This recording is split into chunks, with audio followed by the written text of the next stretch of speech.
Olá pessoal, esse vídeo é uma errata sobre a aula de equilíbrio de fases e sistemas ideais. Eu percebi que tinha um pequeno erro e aí eu achei melhor regravar essa parte para que vocês fiquem com as equações corretas. Então, o erro é só no final, na parte de flash com lei de Raoult. Então vamos falar de flash com lei de Raoult. Considerando que eu tenho uma alimentação, tanto faz, assim, a lógica e as equações que estão aqui servem tanto se eu estiver fazendo vaporização parcial, condensação parcial ou flash isotérmico. Normalmente, quando você tem você não está envolvendo o balanço de energia, você pode resolver todo o balanço de massa e fazer a conta do balanço de energia separado. Como aqui a gente está interessado na conta termodinâmica, está mais interessado na conta do balanço de massa mesmo. Então, eu estou considerando a minha alimentação com uma certa composição, a minha alimentação já está bifásica, certo? Eu tenho um certo tambor de flecha, isso vai ser separado, vou retirar o vapor com a composição YI e o líquido com a composição XI. A, T e P constantes, certo? Que equações que eu tenho no meu sistema? Eu tenho a lei de Raoult, porque eu estou considerando a lei de Raoult, mas é a equação de equilíbrio. E eu posso escrever como y igual a KIXI, que é a minha equação de equilíbrio. Eu posso ter o balanço de massa global ou o balanço de massa por componentes. Se eu faço o balanço de massa por componentes para todos os componentes, eu não posso usar o global, porque eles são linearmente dependentes, não é isso? Então, essas equações são as equações de balanço de massa e eu tenho os somatórios, porque como y e x são frações, eles somam 1. Ok? Então, quantas equações eu tenho no total? Eu tenho 2NC, porque eu tenho NC equações de equilíbrio, mais NC balanços de massa, mais 2 somatórios. E que variáveis eu tenho? Então, eu tenho as composições, 3 composições, né? ZI, XI e YI. Então, eu tenho 3 composições. E mais essas vazões de alimentação, de vazões molares, né? De alimentação, de saída de vapor, de saída do líquido, mais temperatura e pressão. Então, eu tenho 3NC mais 5. Eu posso substituir e trabalhar com fração vaporizada. Se eu trabalho com fração vaporizada, ou seja, divido as equações aqui por F, eu vou ter que vai aparecer V sobre F, que é a minha fração vaporizada, e o L sobre F vai ser 1 menos a fração vaporizada. Portanto, eu estou substituindo 3 variáveis por uma. Então, o número de variáveis aqui vai cair de 2. Então, eu tenho 3NC mais 3 variáveis. E o que eu tenho de grau de liberdade? NC mais uma variáveis que eu tenho que definir. Normalmente eu defino NC menos uma composições de alimentação e aí eu tenho mais 2 variáveis para definir. Então eu tenho 3 possibilidades. Eu posso considerar conhecido T e P constante. O que eu vou calcular com isso? Eu vou calcular a fração vaporizada e as composições de vapor e líquido.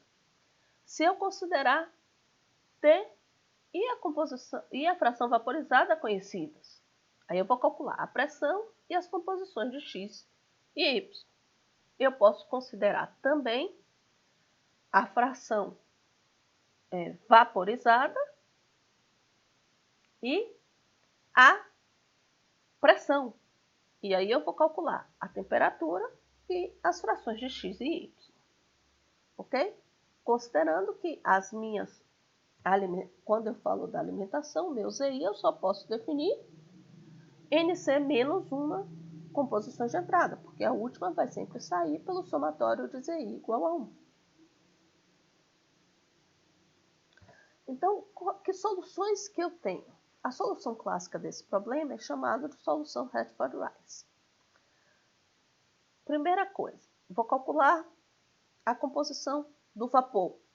Reescrever a minha composição do vapor. O que eu estou fazendo aqui? Eu peguei essa equação do balanço de massa, dividi tudo por F, substituir XI por KI sobre YI e isolei Y. Com isso, eu fico com YI igual a ZI KI, que divide 1 mais φ KI menos 1. E agora eu posso calcular X, que é YI sobre KI, então é ZI 1 mais φ KI menos 1. Naturalmente que eu podia partir do ZI e calcular o YI. Eu posso resolver o meu problema fazendo somatório de YI igual a 1 ou somatório de XI igual a 1. Resolve o problema? Resolve. Mas, em geral, o erro no cálculo ele é maior nas composições calculadas. Assim, a composição que você não forçou o somatório, ela vai ter um erro maior. Então, é melhor, assim, a solução mais clássica desse problema é usar a solução que a gente chama de Rutherford-Rice, ou seja, fazer o somatório de YI menos o somatório de XI igual a zero. Isso vai levar a uma função que normalmente a gente dá aqui o nome de função flash. Essa minha função, eu estou aqui como função da fração vaporizada, mas na verdade eu tenho K aqui dentro. Então ela é função do K também. Portanto, é função da temperatura e da pressão. E se o K não for pela lei de Raoult, é só temperatura e pressão. Mas se for, se a gente estiver considerando um sistema real, o meu K também é função da composição do vapor e da composição do líquido. Então, como a gente está resolvendo para soluções ideais, para sistemas ideais, eu vou considerar a lei de Raoult válida. E essa primeira solução que eu estou fazendo, eu vou considerar que eu sei a temperatura e a pressão. Portanto, eu tenho que calcular as frações vaporizadas e as composições de vapor e líquido. Ou seja, eu cheguei numa única equação com uma única incógnita. A solução para essa equação pode ser obtida através da solução de Newton-Raphson. Essa é uma equação que ela tem apenas, ela funciona bem na região entre 0 e 1. Você acha uma única raiz, em geral, e você resolve o problema facilmente. Ela não é uma função que a gente diz assim, simples de resolver por Newton-Raphson.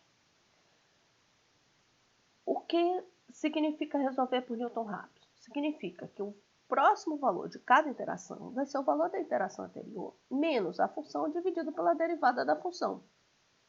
Então, eu vou precisar calcular a minha derivada da função. Como a minha função está escrita em função de φ, eu vou derivar isso aqui em relação a φ. E a minha derivada aparece é menos somatório do denominador ao quadrado, que multiplica ZI KI menos 1 ao quadrado. Mas, se eu vou botar que a próxima interação é função da interação anterior, eu preciso ter uma interação inicial para começar. Então, eu preciso de um φ inicial. Como o φ varia entre 0 e 1, um bom chute para começar é considerar que o φ zero é igual a meio. Mas, lembra que eu disse que eu posso resolver a minha função em P? A minha solução em P vai é a mesma equação, então eu vou partir também do balanço de energia de massa escrito em termos de YI, o balanço ou achar o XI e a solução Rutherford-Rice. Resultado, eu tenho que a função de pressão é ZI KI menos 1, que divide 1 mais φ KI menos 1, ou seja, a mesma função flash. Só que agora eu sei φ, por isso que eu botei para fora o que eu não sei, que é a pressão, porque eu estou supondo que eu vou dar a temperatura e a fração vaporizada para calcular x, y e pressão. A mesma solução pode ser feita por Newton-Raphson e eu preciso de um chute inicial. Uma ideia é você considerar o P0 1 menos φ P de bolha mais φ P de orvalho, por exemplo. Você podia considerar P de bolha mais P de orvalho dividido por 2. Aí tem várias possibilidades.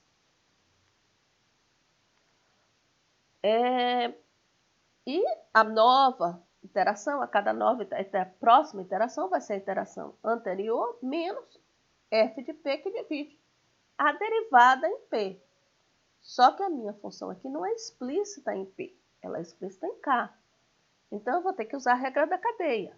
A derivada dessa função vai ser a derivada em relação a k vezes a derivada de k com p. Então, mas quem é k? Eu estou considerando a lei de Raoult, K igual a P sat sobre P, dKi dP vai me dar menos Ki sobre P, porque vai ser o quê? Menos P sat sobre P quadrado, substituo P sat sobre P, ficou menos Ki sobre P. Substituindo, fazendo a derivada aqui em relação a K, substituindo e multiplicando por dKi dP, a minha derivada vai ter esse formato. Se eu quisesse fazer a mesma solução em t, é semelhante. Eu vou ter que ter um t inicial e a minha derivada vai ter que ser em relação a t. Aqui eu vou ter a derivada em relação a φ, mas a derivada em relação a p. A derivada em relação a t vai ser o quê? Esse mesmo termo aqui, que é a derivada em relação a k, só que aqui vezes dKi dt. Quem é dKi dt? Vai ser dP sat dt sobre P. Então, vai depender da expressão que eu estou usando para calcular o P sat. Ok? Obrigado. Terminamos por aqui a aula de equilíbrio de fase em sistemas ideais.